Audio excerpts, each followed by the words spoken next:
All right, music fans, welcome back. Harmless Dave here, talking real music in real time for real people just like you and just like me.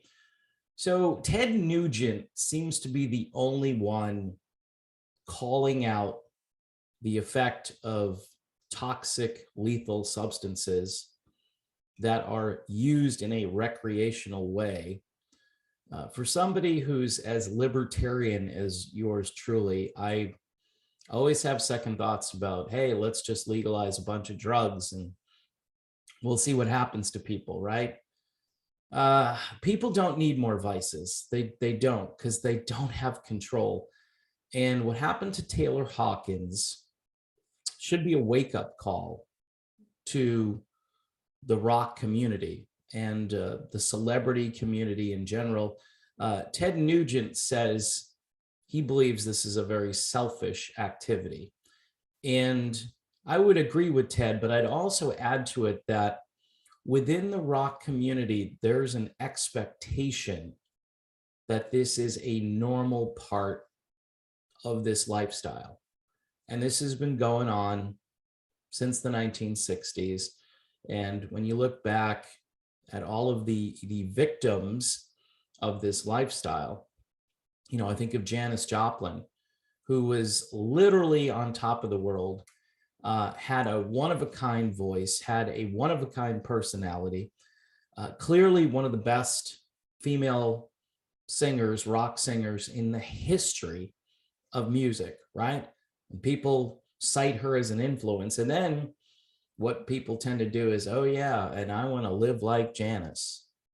I want to live on the edge just like Janis, because the only way Janis got to where she got was because, she was drinking and partying and injecting certain things into her body. And so it becomes kind of like a folklore. Like, in order to be a really cool rock star and really push the envelope, I've got to be more like all these people who are no longer here, right? Ted Nugent never did this stuff. He is one of those rare examples in music where he has lived fairly on the straight and narrow for a long time. I'm not going to say back in the 70s he wasn't doing some stuff that, not substance abuse stuff, but just crazy stuff. And I'm sure he'll tell you that he wasn't, behaving, especially when it came to members of the opposite sex. And of course, that makes Ted a target today because of his past. But he's been married for quite some time. And I think him saying to the world that this guy should have taken his wife and children in consideration, he should have taken them into account and thinking to himself, okay, I've got all the money I need. I've got this great family. 50 years old. It's not like this guy wasn't old enough to know better.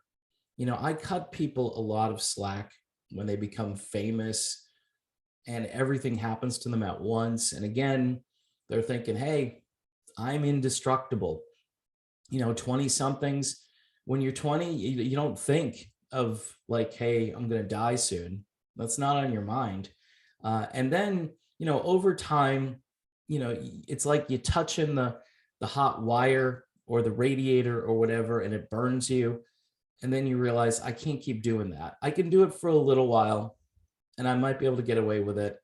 And I can be a functioning whatever. I can be a functioning addict, but at some point it's going to catch up with you. It always does. And as you get older, and then, there is this other theory that's out there when it comes to Hawkins, and it popped up on Twitter and various places, and I was sent screenshots, something that may have contributed to this problem that nobody is talking about.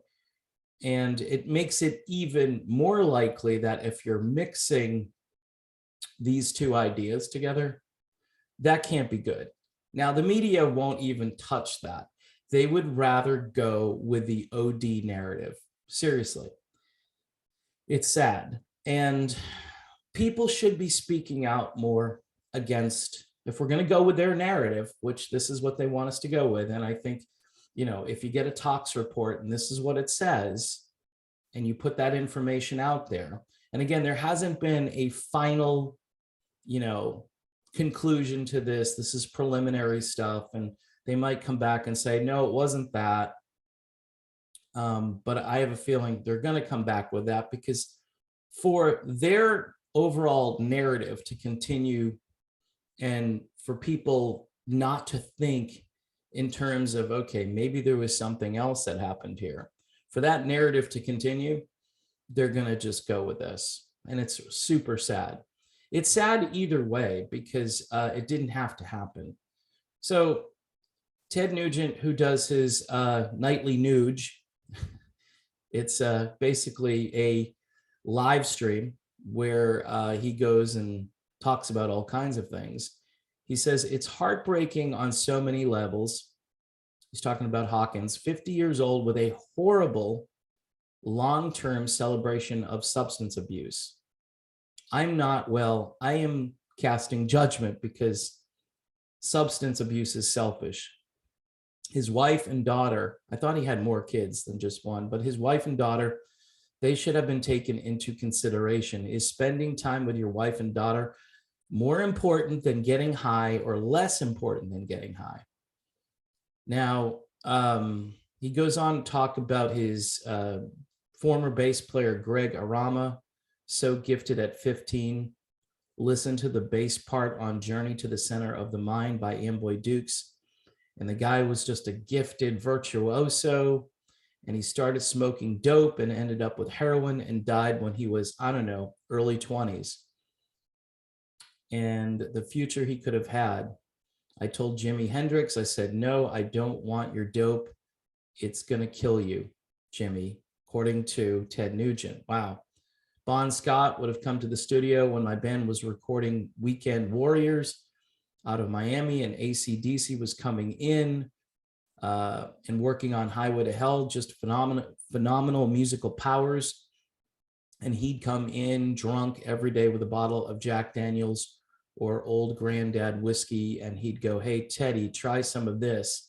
And he smelled like a diaper. What a talent, what a nice guy. These were all nice guys. So that's the kind of blunt truth that people need to hear after this. Instead, I see all of these just, I don't know, flowery tributes coming in, which is fine. He was a nice guy and he was talented. All right. He was in a band that I didn't register for me. All right. People can tell me all day long, Foo Fighters. My friend calls them the Foo Fighters, right? But it doesn't take away from the fact that he was a decent guy. But then if you've got this other thing going on, that decency, that likability has this kind of cloud over it, because then, as Nugent says, okay, you're an adult, you're supposed to be responsible, you have a family. This isn't stuff that you do. Maybe you did it 30 years ago. You sowed your wild oats. There are a lot of rock stars that abused themselves for many years, and they just got to the end of themselves and said, no, I can't do this anymore. This isn't productive. This is hurting me. It's probably hurting my career. Look at Joe Walsh. If Joe Walsh can clean up, by the way, thanks to Don Felder, that Joe Walsh got cleaned up. And who's in the band? Joe Walsh, and Don Felder's not in the band. The Eagles probably wouldn't have got back together again. It's another video. Successfully if Joe Walsh wasn't there sober. But that shows you that you can learn a lesson and you can change. You can be known as this party animal, and you could still be nostalgic about the stories of not knowing, where the door is and so forth. It's like autobiographical. Life's been good. Can't find the door. But in reality, that's really bad, and it could kill you. It could kill you in the end. You could just walk right off that balcony, after you throw the TV off the balcony, you could just throw yourself right off and not even know. This is serious stuff. And in the case of Taylor Hawkins, it's more serious because there's so much celebration and so many accolades coming in, and everybody says what a nice guy he was. Well, he's not here anymore. he should be still here. And people should at least do a little editorial message, but they don't feel comfortable with it because he just died and his family is grieving and his fans are upset. But people, this is the teachable moment here, not 5 years from now. Well, yeah, Taylor Hawkins shouldn't have done what he did. No, the teachable moment is right now. And that's why Ted Nugent is talking about this. And I think it's appropriate. I know a lot of people think it's insensitive, but at some point you've got to face reality. And if we're going to encourage people to take the high road instead of saying, well, this is rock and roll, this is what, and it's in every form of music, by the way. You don't think it's in hip hop and pop and rap and all these other things that have become far more popular than rock and roll these days. It's everywhere. It's expected behavior. It's like the more famous you become, the more prone you are to be involved with things that are probably going to kill you or might kill you. And if you can survive your younger years, it could do some permanent damage to you where you're not as functional anymore. So anyway, I'm not disparaging the guy, Taylor Hawkins. I'm not saying that he was a bad person. I'm saying that to live this lifestyle and be 50 years old and, you know, definitely old enough to know better, but yet you continue on and you've got responsibilities and you've got fans and you've got friends and obviously you got your family, right? I think we can do better. I think we can do better. I think that's the point of what Nugent's trying to say, is we have to do better. We have to learn. I mean, rock and roll does not have to be a sport of drugs, alcohol, and promiscuous activities, you know, even though I'm sure maybe Nugent was part of the third one there. But the point is, none of it leads to really good outcomes. It's just, I mean, again, you got bands that sow their wild oats and then they grow out of it. But in this case, Taylor Hawkins did not grow out of it. So in any event, that's my video on the topic. Don't forget to subscribe to the channel, and I will be back soon. See you then.